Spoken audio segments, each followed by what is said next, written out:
आदाब नाज़रीन, पेश है इस वक्त की खास खबरें। वज़ीर आज़म नरेंद्र मोदी आज प्रगति प्रोग्राम के 32वें मुज़ाकरात की सदारत करेंगे। प्रगति की पिछली मीटिंग में वज़ीर आज़म ने 12 लाख करोड़ रुपए से जायद के मंसूबों की पेशरफ्त का जायजा लिया था।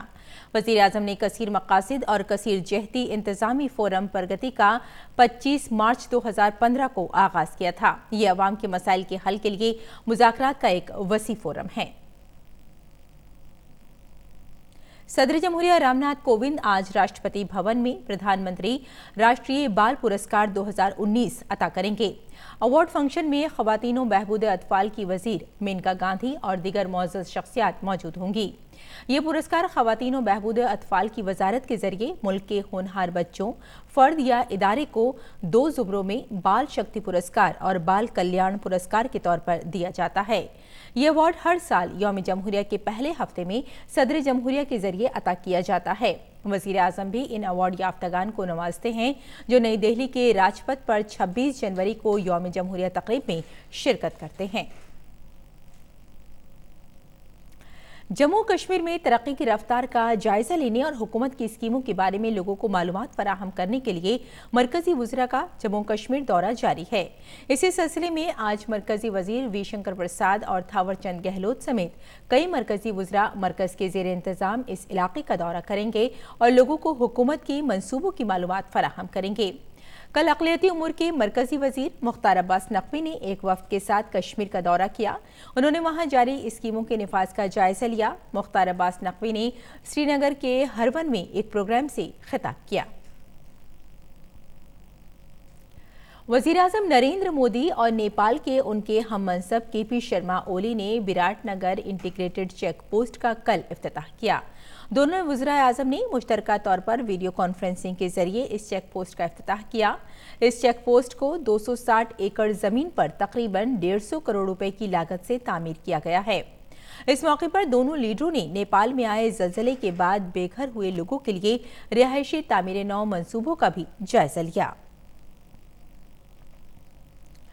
मरकजी वजीर दाखिला अमित शाह ने शहरियत तरमीमी कानून के हक में कल लखनऊ में रैली से खिताब किया।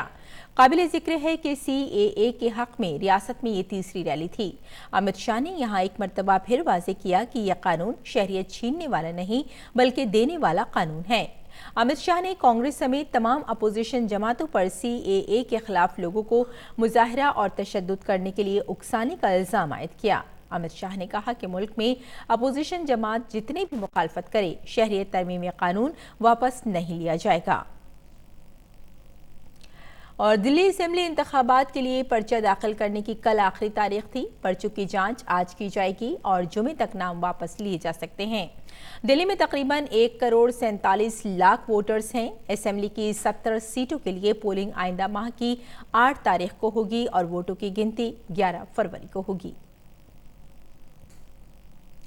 और चीन में कोरोना वायरस का कहर मुसलसल बढ़ता जा रहा है। इस वायरस की वजह से 6 अफराद की मौत हो गई है। इसके साथ ही इस वायरस से मुतासिरा अफराद की तादाद बढ़कर 291 हो गई है। इस दौरान आलमी सेहत तंजीम ने बैनुल-अक़वामी इमरजेंसी का ऐलान करने पर गौर करने के लिए आज मीटिंग तलब की है। इस मीटिंग में WHO तय करेगा कि कोरोना वायरस से फैल रही बीमारी को बैनुल-अक़वामी सेहत इमरजेंसी करार देने की ज़रूरत है या नहीं। आलमी सेहत तंजीम ने इस बात का खदशा जाहिर किया था कि ये वायरस चीन के दीगर मकामात पर भी फैल सकता है। अमेरिकी सदर डोनाल्ड ट्रंप के खिलाफ मुआवजे की कार्रवाई के तहत ऐवान बाला यानी सीनेट में समाअत शुरू हो चुकी है।